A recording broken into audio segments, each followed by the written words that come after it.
Assalamualaikum warahmatullahi wabarakatuh. Perkenalkan, nama saya Endana Vitasari, Fakultas FKIP Prodi PGSD Universitas Pancamarga, kelas pagi dengan mata kuliah Pendidikan Bahasa Indonesia. Hari ini saya akan menjelaskan materi dengan judul Konsep dan Fungsi Bahasa. Slide yang pertama, definisi bahasa dan fungsi bahasa. Bahasa adalah alat komunikasi. Artinya, sudah terorganisasi dalam bentuk satuan-satuan seperti kata, kelompok kata, klausa, dan kalimat yang diungkapkan baik secara lisan maupun tulis. Bahasa diperoleh ketika seseorang terlahir ke dunia. Bahasa digunakan untuk mengekspresikan diri manusia dalam lingkungannya, bekerja sama, dan berinteraksi. Bahasa adalah bunyi yang dihasilkan alat ucap manusia, bukan bunyi yang dihasilkan alat lain. Oleh sebab itu, bahasa itu manusiawi, artinya hanya manusia yang mampu menghasilkan bahasa.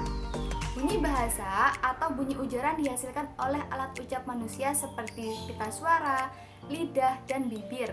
Bunyi bahasa atau bunyi ujaran adalah bunyi yang dihasilkan oleh alat ucap manusia atau bunyi yang diartikan, kemudian membentuk gelombang bunyi sehingga dapat diterima oleh telinga manusia. Selanjutnya, saya akan membahas fungsi bahasa. Fungsi utama bahasa adalah alat komunikasi. Fungsi yang lain adalah sebagai fungsi ekspresi, fungsi estetis, fungsi informatif, fungsi khayalan atau imajiner, dan fungsi emosional. Yang kedua, dalam kegiatan ilmiah, bahasa memiliki fungsi utama sebagai media komunikasi, ekspresif produktif, dan yang terakhir informatif dan reseptif. Fungsi bahasa yang terdiri dari fungsi ekspresif, artinya bahasa dapat dipergunakan untuk menyatakan perasaan, ide kepada orang lain. Yang kedua, fungsi informatif, artinya fungsi yang bertujuan untuk menyampaikan informasi baru, pengetahuan dengan menggunakan bahasa. Penyampaian informasi ini bisa melalui tulisan, ceramah, pengumuman, atau pemberitahuan. Yang ketiga, fungsi estetis, artinya sebagai media yang indah untuk menyampaikan peran dan tujuan tertentu. Penyampaiannya bisa melalui untaian bunyi pada puisi, lagu, ritme, keselarasan, kontras kalimat, klausa, dan kata atau diksi. Yang keempat, fungsi khayalan atau imajiner. Artinya, dalam hal ini bahasa digunakan untuk mencurahkan berbagai bentuk daya khayal dari seseorang. Yang kelima, fungsi emosional. Artinya, bahasa dapat membangkitkan emosi seseorang, bahkan dapat menggerakkan tingkah laku seseorang. Fungsi yang keenam, bahasa reseptif. Artinya, kemampuan untuk memahami bahasa lisan yang didengar atau dibaca. Kemampuan ini bersifat sebagai masukan. Contohnya yaitu saat mendengarkan dan mengikuti instruksi seperti ayo sholat. Ini adalah keterampilan bahasa reseptif. Yang terakhir adalah bahasa sebagai media komunikasi, mempunyai fungsi utama yaitu penyampaian pesan atau makna oleh seseorang kepada orang lain. Dalam hal ini, respon pendengar atau lawan komunikasilah yang menjadi perhatian utama. Selanjutnya, saya akan membahas kedudukan dan fungsi bahasa Indonesia. Dalam kedudukannya sebagai bahasa nasional, bahasa Indonesia memiliki fungsi sebagai berikut. Yang pertama, lambang kebanggaan nasional. Artinya, bahasa Indonesia memancarkan nilai-nilai sosial budaya luhur bangsa Indonesia. Sebagai realisasi kebanggaan kita terhadap bahasa Indonesia, kita harus memakainya tanpa ada rasa rendah diri, malu, dan acuh tak acuh. Kita harus bangga memakainya dengan memelihara dan mengembangkannya. Yang kedua, lambang identitas nasional. Artinya, dengan bahasa Indonesia dapat diketahui identitas kita sebagai bangsa Indonesia. Karena fungsinya yang demikian itu, maka kita harus menjaganya jangan sampai ciri kepribadian kita tidak tercermin di dalamnya. Jangan sampai bahasa Indonesia tidak menunjukkan gambaran bangsa Indonesia yang sebenarnya. Yang ketiga, bahasa persatuan berbagai suku bangsa yang memiliki latar belakang bahasa dan budaya yang berbeda.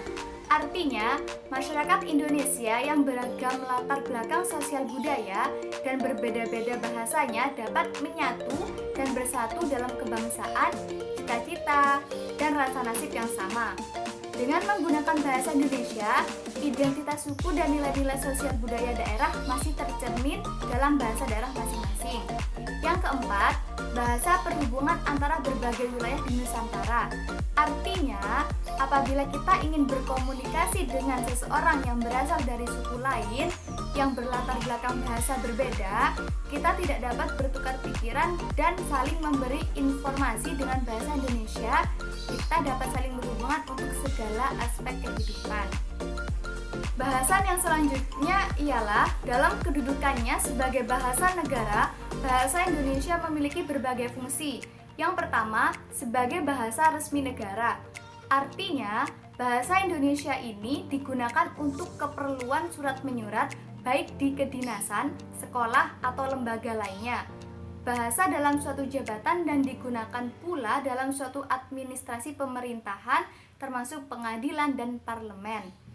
Yang kedua, sebagai bahasa pengantar di dunia pendidikan. Artinya, bahasa Indonesia ini digunakan dalam berbagai kegiatan pendidikan untuk semua jenjang pendidikan di Indonesia. Contohnya, ketika kita sekolah dari TK sampai kuliah yang digunakan selalu bahasa Indonesia. Yang ketiga, sebagai bahasa perhubungan dalam hal mewujudkan kepentingan nasional. Artinya, bahasa Indonesia dipakai bukan saja sebagai alat komunikasi dan sebagai alat perhubungan antar daerah dan antar suku, melainkan juga sebagai alat perhubungan di dalam masyarakat yang sama latar belakang sosial budaya dan bahasanya. Yang keempat, sebagai bahasa pengembang ilmu pengetahuan, teknologi, dan budaya. Artinya, bahasa Indonesia adalah satu-satunya alat yang memungkinkan kita membina dan mengembangkan kebudayaan nasional sedemikian rupa sehingga bahasa Indonesia memiliki ciri-ciri dan identitasnya sendiri yang membedakannya dengan kebudayaan daerah. Selanjutnya, saya akan membahas ragam bahasa Indonesia. Yang pertama, berdasarkan suasana, terdapat ragam bahasa resmi dan ragam bahasa non-resmi. Ragam bahasa resmi digunakan dalam suasana resmi atau formal, misalnya surat dinas, pidato, makalah, atau karya tulis. Ciri-ciri ragam bahasa resmi menggunakan unsur gramatikal secara eksplisit dan konsisten, menggunakan imbuhan secara lengkap, menggunakan kata ganti resmi, menggunakan kata baku, menggunakan EYD, dan menghindari unsur kedaerahan. Sedangkan ragam bahasa non-resmi, ragam bahasa tidak resmi adalah ragam bahasa yang bisa digunakan dalam suasana tidak resmi, misalnya surat pribadi dan surat untuk keluarga atau yang berbentuk lisan. Yang kedua, berdasarkan penggunaan, terdapat bahasa yang baik dan bahasa yang benar. Pemakaian ragam bahasa yang serasi dengan sasarannya dan yang di samping itu mengikuti kaidah bahasa yang benar. Yang ketiga, berdasarkan kebakuan terdapat bahasa baku dan bahasa non-baku.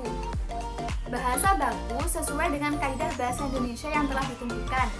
Ciri-cirinya, komunikasi resmi seperti surat menyurat resmi, wacana teknis seperti dalam laporan resmi, karya ilmiah, buku pelajaran, pembicaraan di depan umum seperti dalam ceramah, kuliah, pidato, pembicaraan dengan orang yang dihormati.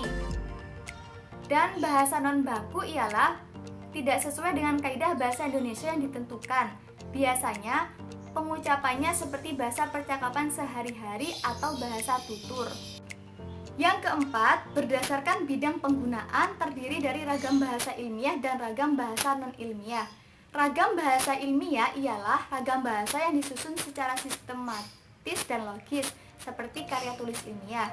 Kemudian, ragam bahasa non-ilmiah ialah karangan pengetahuan yang menyajikan fakta pribadi dan ditulis menurut metodologi penulisan yang baik dan benar seperti fiksi.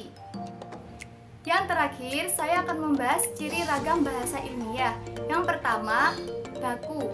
Baku artinya struktur kalimat atau kata sesuai dengan kaidah bahasa Indonesia baku. pemilihan kata, istilah, dan penulisan yang sesuai dengan kaidah ejaan. Yang kedua, denotatif.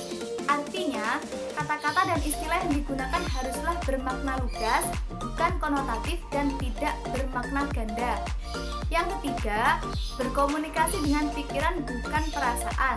Artinya, ragam bahasa ilmu lebih bersifat tenang, jelas, tidak berlebih-lebihan atau hemat, dan tidak emosional. Yang keempat, kohesif. Artinya, agar tercipta hubungan gramatik antara unsur-unsur maka digunakan alat-alat penghubung seperti kata-kata penunjuk dan kata-kata penghubung. Yang kelima, koheren. Artinya, semua unsur pembentuk kalimat atau alinea pendukung satu makna atau ide pokok. Yang keenam, mengutamakan kalimat pasif.